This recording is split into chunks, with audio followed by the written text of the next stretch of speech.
Assalamualaikum warahmatullahi wabarakatuh. Perkenalkan, saya Nur Afriani Fatima dengan NPM 1810303060 dari program studi S1 Pendidikan IPA Universitas Tidar. Di sini saya akan analisis atau review 3 jurnal internasional.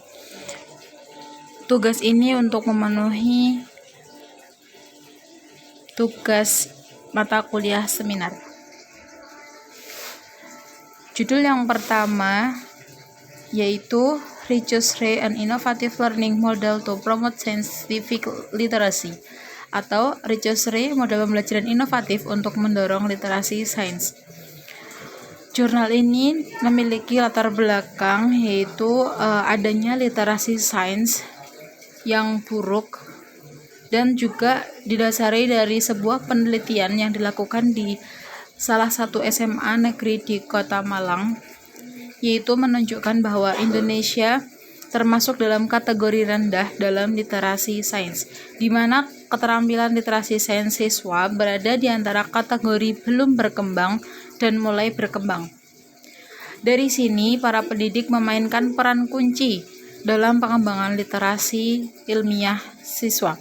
Literasi sains dapat dipromosikan atau dapat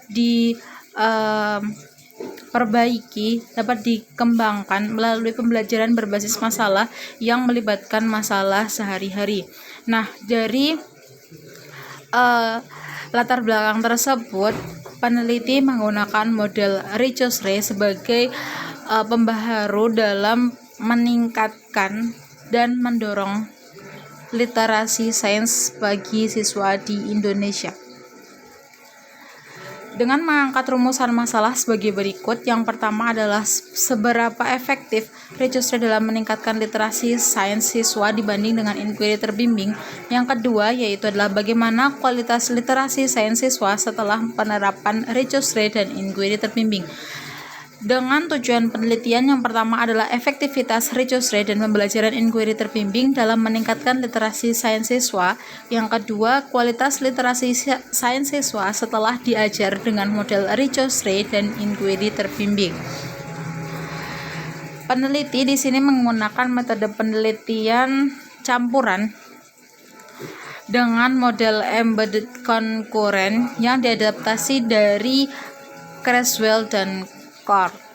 Nah, di sini peneliti mengumpulkan data kuantitatif dan juga kualitatif secara simultan. Data kuantitatif dijadikan sebagai data primer, sedangkan data kualitatif dijadikan sebagai data pelengkap untuk menjawab permasalahan yang diteliti. Kemudian hasilnya terdapat perbedaan literasi sains antara kelompok siswa yang menggunakan Research dan juga kelompok siswa yang menggunakan metode inquiry terbimbing. Rata-rata skor peningkatan literasi sains siswa pada kelompok Research lebih tinggi daripada yang dicapai dengan kelompok siswa yang menggunakan model pembelajaran inquiry terbimbing. Dan terbukti juga Research efektif dalam mempromosikan literasi sains dengan efek ukuran besar. Oleh karena itu, Research dapat meningkatkan literasi sains siswa karena dapat memfasilitasi pengolahan informasi siswa selama pemecahan masalah. Hal ini ditunjukkan dengan adanya peningkatan nilai siswa dari pretest dan posttest pada masing-masing indikator literasi sains. Kemudian judul jurnal internasional yang kedua yaitu adalah Research Learning Model to Develop Critical Thinking Skill for Students with Different Academic Abilities atau Research model pembelajaran untuk mengembangkan keterampilan berpikir kritis bagi siswa dengan kemampuan akademik berbeda. Nah, pada jurnal kali ini peneliti menggunakan mengangkat latar belakang yaitu adalah pendidikan berkualitas tinggi membekali siswa dengan keterampilan berpikir tingkat tinggi menurut Zubaidah dan teman-teman pada tahun 2017 yang memungkinkan siswa mengembangkan kemampuan untuk menghasilkan ide dan memecahkan masalah dalam pembelajaran. Akibat penerapan dari model pembelajaran yang tidak sesuai dan mengecewakan, Faktanya juga membuktikan bahwa kemampuan berpikir kritis siswa di SMA Negeri Malang, khususnya biologi, termasuk dalam kategori rendah Kore Bima tahun 2016. Nah, hal ini juga sistem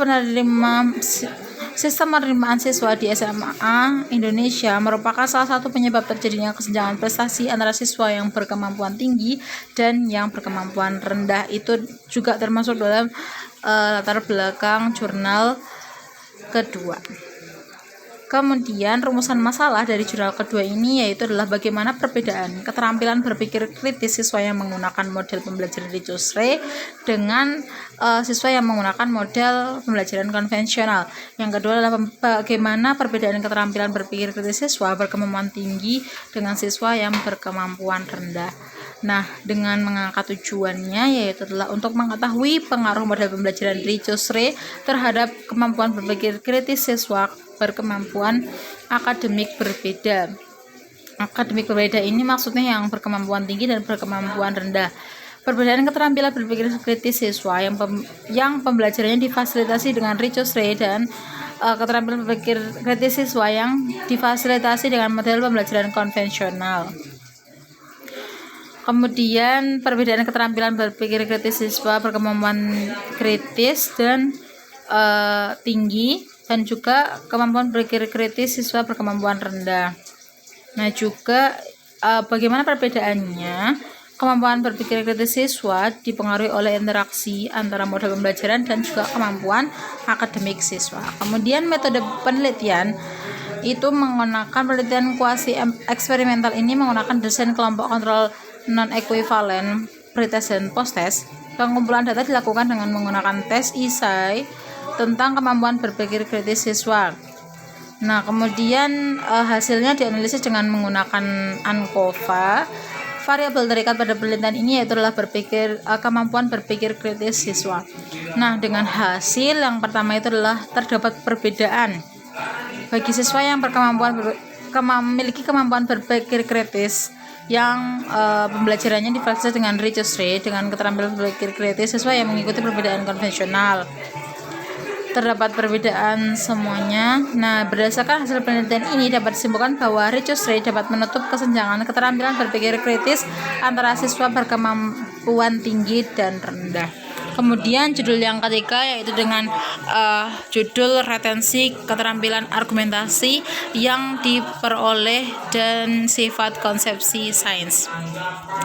Dengan latar belakang yaitu komponen penting lain dari literasi ilmiah atau adalah argumentasi. Beberapa studi penelitian menegaskan pentingnya keterampilan argumen untuk literasi ilmiah di samping esensi dari instruksi eksplisit. Menurut Sam dan Ellis, retensi terutama dipengaruhi oleh hal-hal berikut. Sejauh mana konsep telah ditunjukkan kepada siswa, seberapa besar konsep-konsep tersebut bermakna dan dapat diterapkan dalam kehidupan sehari-hari.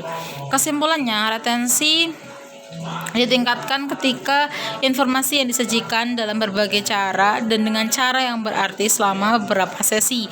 Dengan kata lain, siswa dapat dibantu untuk meningkatkan retensi konsepsi mereka dengan membangun pemahaman mereka setiap saat tentang apa yang telah mereka ketahui dan meninjau kembali konsepsi mereka setiap saat. Kemudian rumusan masalahnya ada dua. Yang pertama yaitu apakah siswa kelas 10 mempertahankan keterampilan argumentasi yang mereka peroleh 3 bulan setelah perlakuan? Rumusan masalah yang diangkat nomor 2 yaitu apakah siswa kelas 10 mempertahankan konsepsi NOS yang mereka peroleh 3 bulan setelah perawatan?